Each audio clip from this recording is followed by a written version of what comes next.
सती जी जब पिता के यहां पहुंची तो केवल एक मां है जो प्रेम से मिली, बाकी बहनें बहुत मुस्कुराता, कुछ ज्यादा ही हंसती हुई मिली, मतलब व्यंग्यात्मक हंसी थी वो। जरा मरा हंसना ठीक है, लेकिन हंसती चली जा रही है। देखो तो सही है, बिना निमंत्रण के आई है। नीचा दिखाने का प्रयास करी, बड़ा कष्ट भया महाराज। मन को बड़ा कष्ट हो रहा कि मैंने पति की आज्ञा नहीं मानी, बड़ा अपराध किया। यज्ञशाला की तरफ गई तो देखी सबके नाम की आहुति पड़ रही है। इंद्राय स्वाहा, विष्णुवे स्वाहा, सबके नाम की आहुति पड़ रही है, लेकिन पति के नाम की आहुति, शिव के नाम कहीं आहुति नहीं। आप कल्पना करिए, आप अपने मायके जाएं, आपके भतीजे का जन्मदिन मनाया जा रहा हो, सबके सामने थाली परोस परोस के आ रही हो, और उस पंगत में आप हो और आपके पति हो, उनको ना थाली मिलती हो, तो कैसा फील होगा?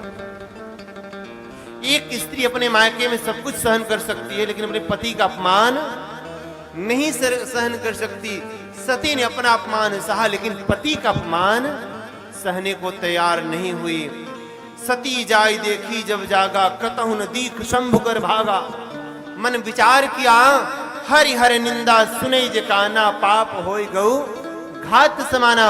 यहाँ हर की निंदा हो रही है, अगर मैं यहाँ खड़ी होती हूँ तो मेरा समर्थन माना जाएगा और मुझे पाप लगेगा।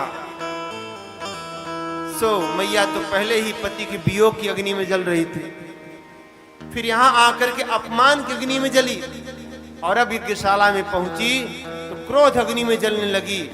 और मैया ने तुरंत क्रोधित भई और अंगूठे से योग अग्नि को प्रकट किया और अपने शरीर की ही आहुति ओम नमः शिवाय स्वाहा करके भस्म कर दिया। चारों तरफ हाहाकार मच गया, यज्ञ भंग हो गया। महाराज भगवान शिव को पता चला, इधर नंदी आदि गढ़िया की तहस नहस करने लगे। मैया भस्म, हाहाकार मच गया, सब ऋषि मुनि भागने लगे। बाबा ने अपने जटा को उखाड़ा और ऐसे पत्थर पे पटका, वीरभद्र नाम का गढ़ प्रकट हुआ। आंधी तूफान के साथ हाहाकार करता हुआ, प्रकृति भी साथ देने लगी, बादल गरजने लगे, बिजली चमकने लगी। विशाल काय स्वर करता हुआ वीरभद्र यज्ञशाला में पहुंचा, और जो दक्ष अभिमानी था, जो मैं करता था, मैं करवा रहा हूं, मैं करवा रहा हूं, उसी दक्ष को पकड़ा और सिर को ऐसे मूली की तरह पकड़ के तोड़ा और यज्ञ में डाला। ओम नमः शिवाय स्वाहा। भगवान शिव क्रोधित हो गए। भगवान यज्ञशाला में पहुंचे, सती के शव को लिया और मेरे भगवान तांडव करने लगे।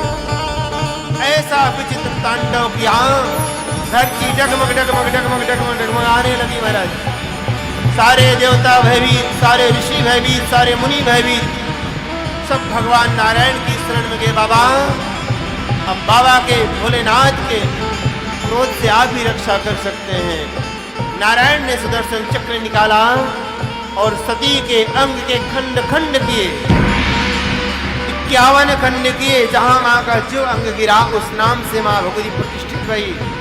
जहां मां का नैन गिरा वहां नैना देवी, जहां मां का कड़ा गिरा कड़ा वासनी, जहां मां का कटिभाग गिरा कामाख्या देवी, जहां मां का पट गिरा पटन देवी। ऐसे ऐसे करके मां 51 शक्तिपीठ से 51 जगह विद्यमान हो गई। जगदम्बे मैया की। इधर जब भगवान शिव के हाथ से सती का शव समाप्त हो गया, तब भगवान का क्रोध शांत भया। सभी देवी देवता डरते हुए भगवान के पास गए, प्रभु अब तो शांत हो जाइए, शांत हो जाइए। चरणों में गिर गए हैं।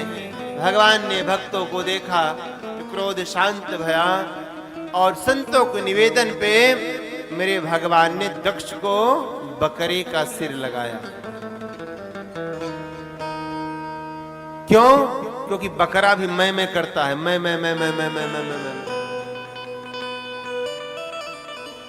मैं क्या है अभिमान, जब मैं था तब हरि नहीं, अब हरि है मैं नाही।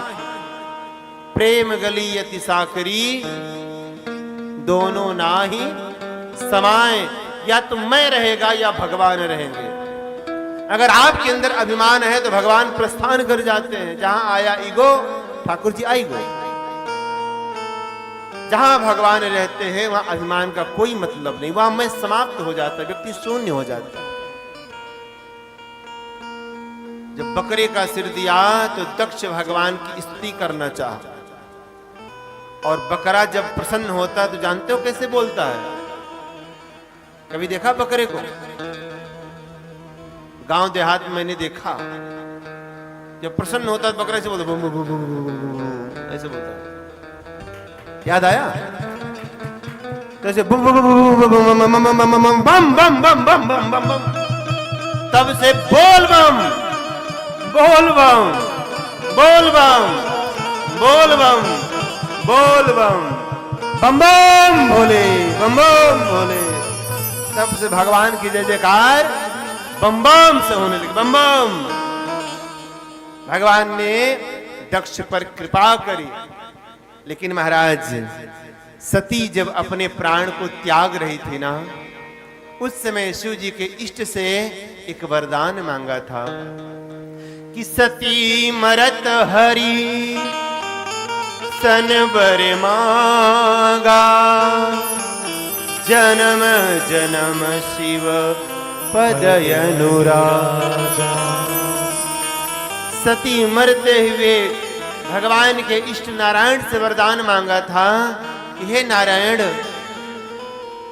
शिव जी तो मेरी मानेंगे नहीं, लेकिन आप उनके इष्ट हैं, आप जो कहेंगे उसको बाबा मना नहीं करेंगे। तो आपसे निवेदन है कि मैं जितनी बार जन्म लूं उतनी बार भगवान शिव मुझको अपनाएं और हमारा हृदय भगवान के सदैव चरणों में लगा रहे। कि जन्म जन्म का साथ है हमारा तुम्हारा तुम्हारा। जन्म जन्मांतर का साथ परमपिता परमात्मा है हमारा आपका बना रहे। उसी कारण अगले जन्म में सती जी अब पहुंची है कहां? कि तेहि कारण हिमगिरी गृह जाई, जनमी पार्वती तन पाई।